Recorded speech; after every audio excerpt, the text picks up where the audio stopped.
प्रेम से बोलिए श्री गजानंद महाराज की जय, श्री विष्णु भगवान की जय। श्री नारायण बोले, हे देवर्षि नारद, बैकुंठ धाम में साक्षात भगवान पुरुषोत्तम के सामने उस दुखी और अपमानित अधिकमास ने जो अत्यंत करुणा भरे और कल्याणकारी वचन कहे, संसार के मनुष्य के कल्याण की इच्छा से, वे आज मैं सब तुमको सुनाता हूँ। तुम ध्यान पूर्वक सुनो। भूमि पर गिरकर रोता हुआ अधिकमास गदगद कंठ से बोला, हे अनाथों के नाथ, हे कृपा के सागर, हे दुखों को हरने वाले श्री हरि, इस काल के चक्र में जितने भी दिन, रात, पक्ष और महीने हैं, वे सभी मुझसे बहुत अधिक बलवान हैं। उन सब ने मिलकर यह तो मलमास है, मलरूपी है, ऐसा कहकर मुझ दीन, अभागे और कमजोर मास को अपनी श्रेणी से बाहर निकाल दिया, मेरा पूरी तरह बहिष्कार कर दिया। हे प्रभु, मैं इस तरह से थक हार कर आपकी शरण में आया हूँ, फिर आप मेरी रक्षा क्यों नहीं करते? चैत्र आदि जितने भी महीने हैं, उन सबके अपने अपने स्वामी और देवता हैं। इस कारण वे सभी शुभ कर्मों में पूजे जाते हैं, परंतु मेरा कोई स्वामी नहीं है। मैं अनाथ हूँ, इसलिए संसार के लोगों ने मुझे सभी शुभ कार्यों से वर्जित कर दिया। हे दयालु, मुझ जैसे अनाथ और बेसहारा को देखकर आपकी वह जगत प्रसिद्धि दयालुता आज कहाँ गई? मुझ पर आज अपनी यह कठोरता क्यों बरसा रहे हो? हे भगवान, अतीत में जब कंस रूपी भयंकर अग्नि वासुदेव जी की पत्नी माता देवकी को जला रही थी, उनके पुत्रों का वध कर रही थी, तब जैसे आपने अपनी लीला से उनकी रक्षा की थी, हे दीन वात्सल्य, कहिए मुझ शरणागत की आज वैसी रक्षा आप क्यों नहीं करते? हे दीनदयाल, जब भरी सभा में द्रौपदी के चीर को खींचा जा रहा था, उसकी मर्यादा भंग हो रही थी, तब जैसे आपने वस्त्र का अवतार लेकर उसकी लाज बचाई थी, वैसे ही कहिए आज मुझ शरणागत की रक्षा आप क्यों नहीं करते? हे भक्तों के रक्षक, जब यमुना नदी में कालिया नाग के भयंकर विष से गाय, ग्वाल बाल और बछड़े मूर्छित होकर मर रहे थे, तब जैसे आपने कालिया नाग का मदन करके उन सबकी रक्षा की थी, वैसे ही कहिए आज मुझ शरणागत की रक्षा आप क्यों नहीं करते? हे हरि, जब मगध देश के क्रूर राजा जरासंध ने हजारों राज्यों को अपने बंदी गृह में डाल रखा था और वे राजा रोज मृत्यु की प्रार्थना करते थे, तब जैसे आपने भीमसेन के मध्यम से जरासंध का वध करवाकर उन निर्दोष राजाओं को मुक्ति दिलाई थी और उनकी रक्षा की थी, वैसे ही कहिए आज मुझ शरणागत की रक्षा आप क्यों नहीं करते? हे करुणा के सागर, जब तालाब में काल रूपी मगरमच्छ ने गजराज का पैर पकड़ लिया था और गजराज थक कर डूबने ही वाला था, तब उनकी केवल एक पुकार पर आपने गरुड़ पर चलना छोड़ दिया था और सुदर्शन चक्र लेकर झट से वहां प्रकट हो गए। जैसे आपने ग्रह के मुख से गजराज को बचाया था, वैसे ही हे दीन वात्सल्य, कहिए मुझ शरणागत की आप रक्षा क्यों नहीं करते? फिर भगवान बोले, हे नारद, जगत के स्वामी भगवान विष्णु के सामने अपने दिल की इस गहरे दुख को कहकर वह मलमास बिलक बिलक कर रोने लगा। उसका रोता हुआ मुख और आंखों से आंसुओं की धारा देखकर संपूर्ण जगत के स्वामी भगवान श्री हरि का हृदय तुरंत पिघल गया। वे अत्यंत भावुक हो गए और अपने पास खड़े उस उदास और दीन मलमास से मधुर वाणी में बोले, हे वत्स्य, तुम इस समय इतने गहरे दुख में क्यों डूबे हो? ऐसा कौन सा बड़ा और असहनीय कष्ट तुम्हारे मन को पीड़ा दे रहा है? तुम चिंता मत करो, इस दुख के सागर में डूबे हुए तुमको हम स्वयं बचाएंगे। तुम शोक को पूरी तरह त्याग दो।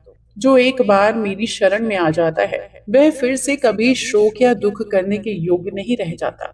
मेरे धाम में आकर तो बड़े से बड़ा पापी, दुखी और नीच मनुष्य भी अपने सारे कष्ट भूलकर आनंदित हो जाता है। फिर तुम मेरे इस साक्षात वैकुंठ धाम में आकर भी शोक के गहरे दलदल में क्यों फंसे हो? हे प्यारे वत्स्य, यह मेरा वैकुंठ धाम वह परम स्थान है जहाँ आने के बाद प्राणी को ना तो किसी बात का शोक होता है, ना बुढ़ापे का कष्ट सताता है और ना ही उसकी मृत्यु का भय रहता है। यहाँ तो केवल और केवल नित्य आनंद, सुख और शांति का वास रहता है।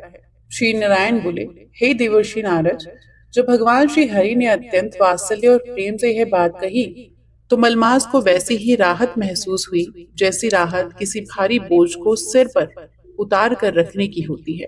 फिर मलमास ने गहरी और ठंडी सांस ली और भगवान मधुसूदन से हाथ जोड़कर बोला, हे भगवान, आप सर्वव्यापी हैं। इस संसार में ऐसी कोई वस्तु या बात नहीं जो आपसे छुपी हो।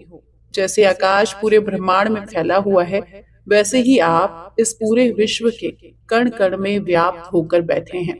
इस संसार के समस्त जड़ और चेतना जीवों में निवास करने वाले भगवान विष्णु आप ही हैं। आप सबके साक्षी हैं, सब कुछ देखते हैं। संसारिक विषयों के अत्यंत निकट रहने पर भी आप विकारों से मुक्त हैं और आपकी बनाई शास्त्र मर्यादा के अनुसार ही यह संसार और इसके प्राणी चलते हैं। हे जगन्नाथ, इन संसार में आपके बिना कुछ भी संभव नहीं। तो क्या आप मुझ जैसे भाग्य के कष्ट के बारे में नहीं जानते? आप सब जानते हैं प्रभु। तत्पी, हे नाथ, आपने पूछा है तो मैं आज्ञा मानकर अपनी व्यथा, अपना दुख आपको सुनाता हूँ।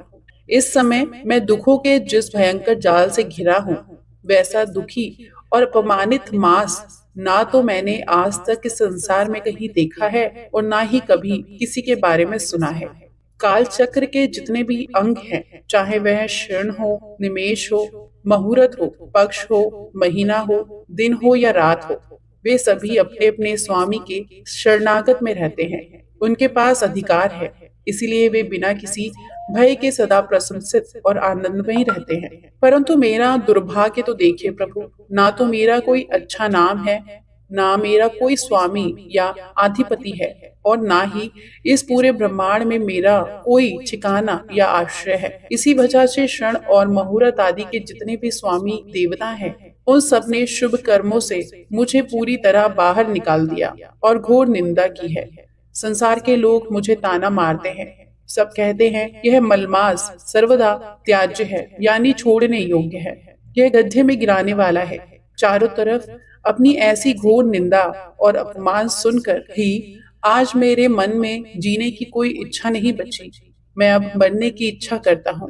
हे प्रभु, ऐसे अपमानित और निंदनीय जीवन को जीने से अच्छा है मैं इस संसार में ना जीऊं और मर जाऊं। जो व्यक्ति हर पल अपमान की आग में अंदर ही अंदर जल रहा हो, वह भला चैन की नींद कैसे सो सकता है? हे महाराज, इससे अधिक अपने दुख के बारे में और क्या ही कहूँ। वेदों और शास्त्रों में आपकी यह महिमा कही गई है कि आप पुरुषोत्तम हैं, परोपकार आपको अत्यंत प्रिय है और आप दूसरे के दुखों को कभी सहन नहीं करते। आप सर्व सामर्थ हो। आपके सामने मुझ जैसे तुच्छ और दीन प्राणी का बार बार बोलते रहना शुभ नहीं देता। बस मैं यही जानता हूँ कि अब मैं मर जाऊंगा, मैं अब नहीं जी पाऊंगा। भगवान की सभा में तड़पते हुए मलमास की ऐसी स्थिति देखकर सभी ऋषि मुनि और देवता अत्यंत आश्चर्य में डूब गए। तब श्री नारायण बोले, हे नारद, इस प्रकार अपनी व्यथा कहकर जब अधिक मास मौन हो गया और मूर्छित होकर गिर पड़ा, तब उसके प्रति अत्यंत करुणा और असीम कृपा से भरे हुए भगवान कृष्ण आकाश में छाए नए मेघ के समान गंभीर और सुरीली वाणी में बोले। उनके वह वाणी चंद्रमा की शीतलता की तरह तड़पते हुए मलमास को शांत और तृप्त करने वाली थी।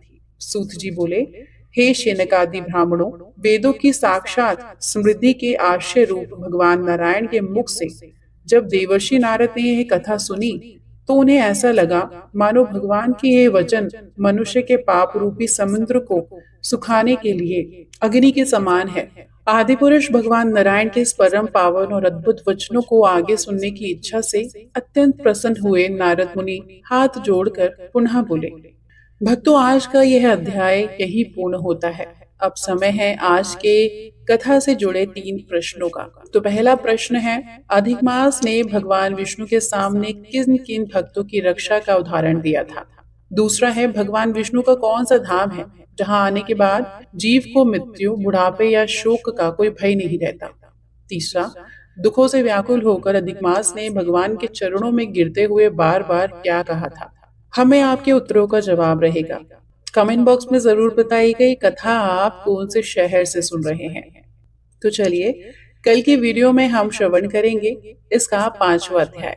जिसमें हम जानेंगे कि भगवान विष्णु ने दुखी मलमास को सांत्वना देने के बाद उनका हाथ पकड़ा और उसे लेकर कहाँ गए। भगवान ने उनके दुखों को दूर करने के लिए आगे क्या उपाय किए।